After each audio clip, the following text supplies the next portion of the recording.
तुलसीधरं तोत्रधरं नमामि मनोहरं मोहहरं च कृष्णं मालाधरं धर्मधुरं धरं च पार्थस्य सारथ्यकरं च देवं कर्तव्यदीक्षां च समत्वशिक्षां ज्ञानस्य भिक्षां शरणागतिं च ददाति गीता करुणाद्रभूता कृष्णेन गीता जगतो हिताय।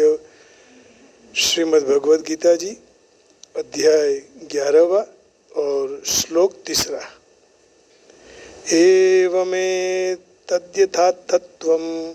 आत्मानं परमेश्वर द्रष्टुमिच्छामि ते रूपम् ऐश्वरं पुरुषोत्तमम्। एवमेतद्यथातत्त्वम् आत्मानं परमेश्वर द्रष्टुमिच्छामि ते रूपम् ऐश्वरं पुरुषोत्तमम्। अब देखो आगे के 2 श्लोकों में अर्जुन विराट रूप के दर्शन के लिए भगवान से प्रार्थना करता है कि भगवान हमें विराट स्वरूप के दर्शन करवा दीजिए। पुरुषोत्तम त्वम आत्मानम, हे पुरुषोत्तम आप अपने यथा आत्थ जैसे आप कह रहे हैं, एतत् एवं परमेश्वरते वह निश्चय रूप से ऐसे ही है, फिर भी हे परमेश्वर आप अपने ऐश्वरम रूपम द्रष्टुम इच्छामि, ईश्वर संबंधी रूप को मैं देखने की इच्छा करता हूँ। पुरुषोत्तम यह संबोधन देने का तात्पर्य यही है कि हे भगवान मेरी दृष्टि में संसार में आपके समान कोई उत्तम नहीं है, अर्थात आप ही सबसे उत्तम और श्रेष्ठ हैं। आप पुरुषोत्तम हैं, पुरुषेषु उत्तम। इस बात को आगे 15वें अध्याय में भी भगवान ने कही है कि क्षर से अतीत और अक्षर से उत्तम मैं हूँ, इसलिए शास्त्र और वेद में पुरुषोत्तम नाम से प्रसिद्ध हूँ। तो 15वें अध्याय में भगवान ने ये कहा कि सर्वोत्तम मैं ही हूँ। यस्मात् क्षरमतीतो मक्षरादपि चोत्तमः अतोऽस्मि लोके वेदे च प्रथितः पुरुषोत्तमः। क्योंकि मैं अक्षर से अतीत हूँ और अक्षर से भी उत्तम हूँ, इसलिए लोक में और वेदों में भी पुरुषोत्तम नाम से मैं प्रसिद्ध हूँ। यस्मात् क्षरमतीतोऽहम् अक्षरादपि चोत्तमः अतोऽस्मि लोके वेदे च प्रथितः पुरुषोत्तमः।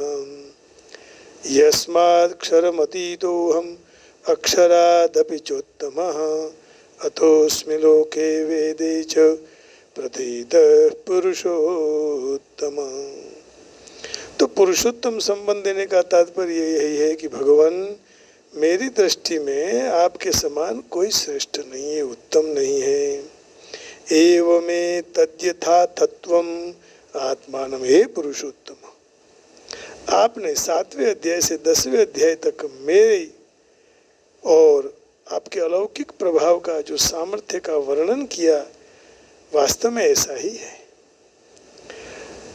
संसार मुझसे ही उत्पन्न होता है और मुझ में लीन हो जाता है, मेरे सिवा इसका कोई भी कारण नहीं है, ये भी आपने 7वें अध्याय में कहा। तो यही आपने कहा तो इससे पक्का हो गया कि भगवान के सिवा और कुछ नहीं है। तो 7वें अध्याय के 6वें श्लोक में जैसे कहा, क्या कहा इसको स्पष्टता कर लेते हैं।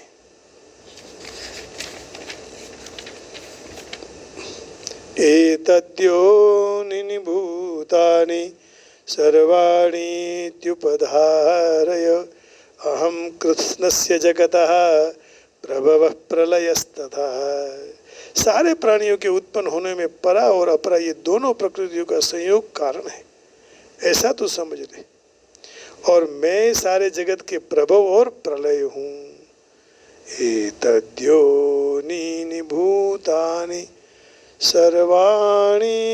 सर्वाणीत्युपधारय अहं कृत कृष्णस्य जगतः प्रभवः प्रलयस्तथा। अब मेरे सिवा कोई कारण रूप नहीं है, तो इसके लिए आगे कहा मत्तः परतरं नान्यत् किंचिदस्ति धनंजय मयि सर्वमिदं प्रोतं सूत्रे मणिगणा इव। हे धनंजय, मेरे सिवा इस जगत में कोई किंचित मात्र भी न कारण है न कार्य है। जैसे सूत में मन के सूत के धागे में पिरो होते हैं, उसी तरह सारा जगत मुझ में पिरा हुआ है, पोरवाएलो छे, गुथाएलो छे, गुथा हुआ है, मेरे सिवाय कोई नहीं है। तो जो कोई भी है सब वासुदेव ही है। सर्व कई वासुदेव सर्वमिति स महात्मा सुदुर्लभ। तो भगवान ने एक एक बात समझा के कहा कि भाई बहूनां जन्मनामन्ते ज्ञानवान् मां प्रपद्यते वासुदेवः सर्वमिति स महात्मा सुदुर्लभः। कई जन्मों के बाद अंतिम जन्म में अर्थात मनुष्य जन्म में सर्व काई वासुदेव ही है। ऐसे भाव से जो ज्ञानी मुझे भजता है, शरण में आता है, वह महात्मा अत्यंत दुर्लभ है। और उससे आगे 29वें श्लोक में भगवान और आगे बताते हैं। अब इतने प्रमाण देने के बाद पक्का हो गया कि भगवान के सिवा और कोई है ही नहीं। जरा मरण मोक्षाय मामाश्रित्य यतन्ति ये ते ब्रह्म तद्विदुः कृष्णम अध्यात्मम कर्म चाखिलम। जरा और मरण से छूटने के लिए जो भी मेरे शरण में आने के लिए प्रयत्न करते हैं, ऐसे मनुष्य ब्रह्म को, समग्र अध्यात्म और संपूर्ण कर्म को जान लेता है। समग्र अध्यात्म और संपूर्ण कर्म को जान लेते हैं, पहचान लेता है। और उसी का अर्थ आगे के श्लोक में भी कहा साधिभूताधिदैवं मां साधियज्ञं च ये विदुः प्रयाण काले च मां ते विदुर्युक्तचेतसः। जो मनुष्य अधिभूत, अधिदैव सहित और अधियज्ञ सहित मुझे जानते हैं, वो मेरे में चित्त फिरे हुए, गूंथे हुए मनुष्य अंतकाल में मुझे पहचान लेते हैं। इसका अर्थ है मुझे प्राप्त कर लेते हैं। साधिभूताधिदैवं मां साधियज्ञं च ये विदुः प्रयाण काले च मां ते विदुर्युक्तचेतसः। अब मुझे जानने के बाद फिर और कोई जानने की जरूरत नहीं। अनन्य भक्ति प्राप्त करने के योग्य परम तत्व मैं ही हूँ, ऐसा भगवान ने 8वें अध्याय के 22वें श्लोक में कहा कि परम तत्व क्या है। भगवान ने कहा परम तत्व मैं ही हूँ, पर ब्रह्म ही परम तत्व है। और यही बात स्पष्ट करते हुए भगवान ने स्पष्टता की पुरुषस्य पर पार्थ भक्त्या लभ्यस्त्वनन्यया यस्यान्तस्थानि भूतानि येन सर्वमिदं ततम्। ये प्रथापुत्र अर्जुन, सारे प्राणियों जिनके अंतर्गत हैं और जिनसे सारे जगत परिपूर्ण है, वे परम पुरुष परमात्मा अनन्य भक्ति से प्राप्त हो सकते हैं। तो अनन्य भक्ति करो भगवान की। मुझसे सारा संसार व्याप्त है और मैं संसार में और संसार मुझ में नहीं है, परंतु मैं संसार में हूँ। ये 9वें अध्याय के भगवान 4 और 5वें श्लोक में इसकी स्पष्टता करते हैं कि मेरे सिवा कोई नहीं है। मया ततमिदं सर्वं जगदव्यक्तमूर्तिना मस्थानि सर्वभूतानि न चाहं तेष्वस्थितः। तो कहा कि असत के रूप में सर्व का जो कुछ है मैं ही हूँ। सत भी मैं हूँ, असत भी मैं ही हूँ। इस चराचर जगत में चर भी मैं ही हूँ, अचर भी मैं ही हूँ। और उसको स्पष्टता करते हुए भगवान ने ये कहा तपाम्यहमहं वर्षं निगृह्णामि सृजामि च अमृतं चैव मृत्युश्च सदसच्चाहम् अर्जुन। संसार के मूल कारण में हूँ, मुझसे समग्र संसार स्फूर्ति को प्राप्त करता है। और इसलिए 10वें अध्याय के 8वें श्लोक में भगवान ने फिर से यही बात दोहराई। अहम सर्वस्य प्रभवो मत्तः सर्वं प्रवर्तते इति मत्वा भजन्ते मां बुधा भाव समन्विता। तो मैं सारे जगत की उत्पत्ति का मूल कारण हूँ, मुझसे ही समग्र जगत चेष्टा करते हैं, अर्थात प्रवृत्त हो रहा है, जगत जो चल रहा है मुझसे। इस तरह समझकर श्रद्धा और भक्ति रखने वाले बुद्धिमान भक्त मुझ परमेश्वर को निरंतर भजते हैं। तो सारे संसार, सारा समग्र संसार मुझ में कोई महाराज कोई एक अंश में स्थित है, मेरे कोई एक अंश में स्थित है। आदि आदि जो आपने कहा वह अक्षरशः यथार्थ है। और अंतिम श्लोक में भगवान ने ये कह दिया, अथवा बहु नहीं देना किम ज्ञातेन तवार्जुन विष्टभ्याहमिदं कृष्णम एकांशेन स्थितो जगत। एक अंश के रूप में, गुजराती में कहे तो आ समग्र संसार महाराज कोई एक अंश में स्थित है। तो भगवान के अंश तो बहुत है, अब एक अंश में है केवल ये आ गया सारा जगत, कहीं जाने की जरूरत नहीं है। तो lord you are precisely what you declare yourself to be, but I long to see your divine form possessed of wisdom, glory, energy, strength, valor and influence, Purushottama, the supreme being. एवमे तद्यथा तत्वम आत्मानं पुरुषोत्तमा द्रष्टुमिच्छामि ते रूपम ऐश्वरम पुरुषोत्तमम्।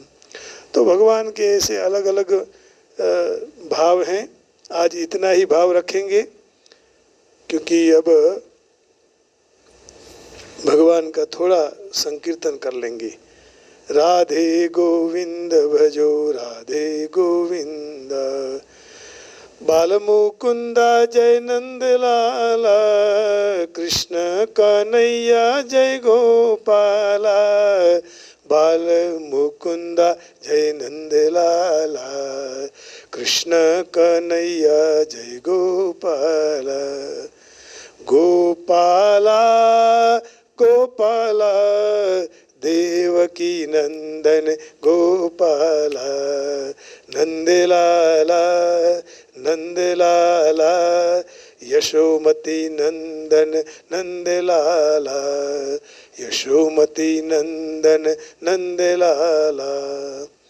गोपाला गोपाला देवकी नंदन गोपाला, नंदलाला नंदलाला यशोमती नंदन नंदलाला, नंदलाला नंदलाला यशोमती नंदन नंदलाला। गोपाला गोपाला गोपाला गोपाला यशोमती नंदन गोपाला। कृष्ण कन्हैया लाल की जय। गणपति महाराज की जय।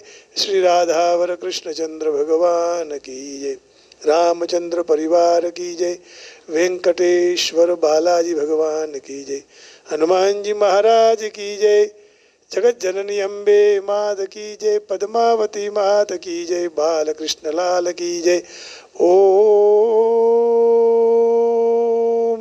नमः पार्वती पतये हर हर महादेव। आज के सत्संग को यहीं पूर्ण करते हैं और भगवान की संकष्टी चतुर्थी है। सबके संकट दूर हो, क्लेश नाश हो, भगवान से हृदय से यही प्रार्थना करते हुए इसी कथा का पुण्य आए हुए भक्तों को प्राप्त हो, ऐसी प्रार्थना करके वाणी को विराम देता हूँ। जय श्री कृष्ण। राधे राधे। हरिओम। जय गिरनारी। ओम नमो नारायण।